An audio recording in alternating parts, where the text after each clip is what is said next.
Now then, it's time for today's perspective on the programme, and it's to be 155 metres tall and nearly 1.8 kilometres long. Once in action, due in 2023, it will provide some 6,000 megawatts of power to a country, let's not forget this, where 65 million people currently have no electricity at all. I'm talking about the Grand Ethiopian Renaissance Dam. It's being built on the River Nile. It's said to be Africa's largest hydroelectric power dam. The huge problem, though, that no agreement has been signed with either Egypt or Sudan, which both, of course, depend on the water further downstream. Now, negotiations have been going on for nearly a decade, but almost a year ago, Ethiopia walked out from the last round. Today, though, they begin again as the US to try to put pressure on Ethiopia into an agreement has temporarily suspended aid worth $130 million. Well, let's talk to Professor of Peace and Conflict Research, UNESCO, Chair of International Water Cooperation and the Director of Research at the School of International Water Cooperation at Uppsala University, Ashok Swain. Thanks very much for being with us on the programme. First of all, just explain to us why this dam is so important for Ethiopia. Ethiopia supplies almost 85 to 90, 96 to 90% of water supply to Nile River system. Ethiopia has never been part of an agreement, what you said in the beginning, and Ethiopia needs this water to use, but it has not been in historically. So I think what it makes that this dam, which is be the largest dam in Africa, probably the seventh largest dam in the world, that with the amount of hydropower it will generate, it will have a serious developmental impact or the influence on Ethiopia. But for the first time, this dam will help Ethiopia to be a legitimate partner in sharing the water of the Nile River system. Sharing is the word, isn't it? Because obviously Egypt and Sudan are very fearful about this. Are they right to be fearful? Yes, there is an age because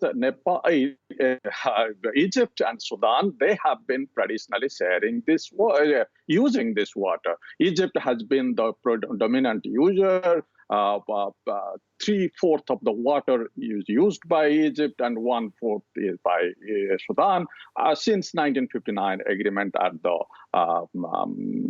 Aswan Dam. So I think because of the only there has been an agreement between Egypt and Sudan. The other countries in the White Nile Basin and also Ethiopia in the Blue Nile Basin, they do not have any agreement with.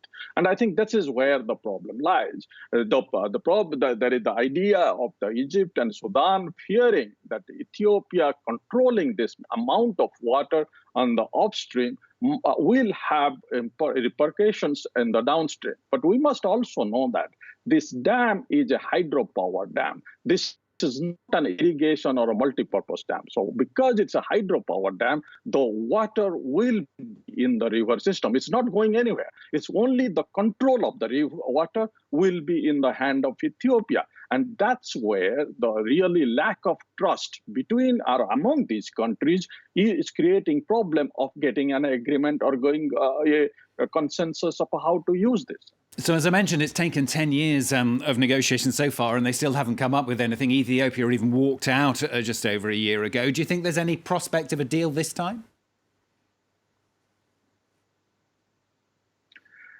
There are areas of a number of areas they have come together. They have been negotiating also till last month with the help of the African Union. The United States tried to make a deal before that. And as you mentioned in the beginning, now United States is particularly the Trump administration before election, is putting some pressures by withholding some amount of foreign assistance program.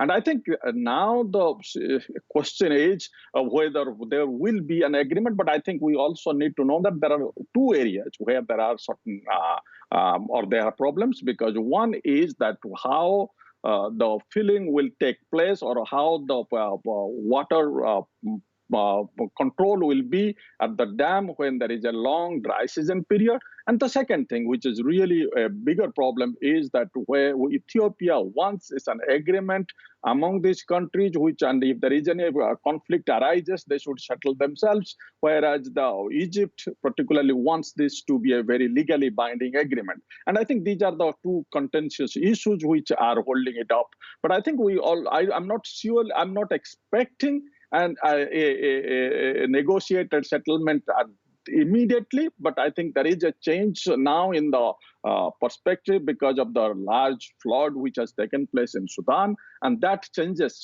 to some extent. It puts Egypt in a bit of defensive because it shows that this dam could really have helped the possibility of controlling this flood. But at the same time, they also know that if they can do this kind of help to the downstream countries, or the downstream countries can only benefit if there is an agreement there is a mutual way of how to use this dam, or how this dam will be operated. And if there is that kind of coordination among themselves, this dam will be a big help to all the countries. So I think it's somehow there is some possibility of a negotiated settlement, but at this point, immediately, I don't see it's coming soon. Yeah, presumably the difficulty as well is getting Ethiopia to make sure that it sticks to the agreement, even if they do come up with one.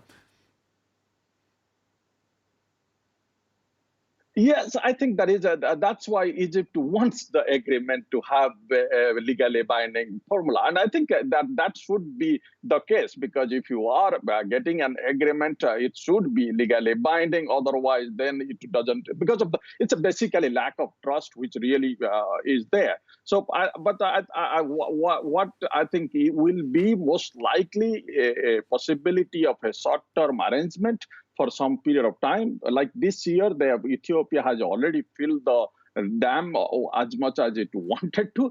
And then there is but they do have still 10, 11 months to negotiate. But I think as I can see, there will be probably these kind of short-term arrangements they will make before getting into a long-term deal. But and just finally, I wanted to ask you, I mean, you mentioned there... clearly see... Just want to finally mention there, you mentioned short-term deals. I mean, the trouble as well, of course, is that there's environmental warming going on around the world. Water is going to become even more sparse, isn't it? And this kind of thing is going to become a real hotspot in the future. Yes, I think because Nile has been or is always considered to be a very troublesome basin, particularly in the context of climate change and all kinds of development and population growth taking place in that region. So the water has a significant, can possibly create a number of challenges, security challenges due to climate change, but also it can possibly help the countries or push the countries to cooperate before they were not cooperating, but this new situation might push them to cooperate. Ashok Swain, thanks very much for being with us on the programme. That's UNESCO Chair of International Water Cooperation joining us from Uppsala University. Thanks very much. Let's bring you up to date then with the main headlines. Just to update you on that breaking news we've been bringing you. The long-term loyal aide of Shinzo Abe has now won Japan's ruling party leadership election in the last half hour or so. Yoshida Suga has been elected the country's new prime minister, he is set to be elected the country's new prime minister now on Wednesday after winning the election within the party. And Israel has become the first country strongly hit by coronavirus to reimpose a national lockdown, a minimum 3-week lockdown, right over the main religious festivals of Rosh Hashanah and Yom Kippur.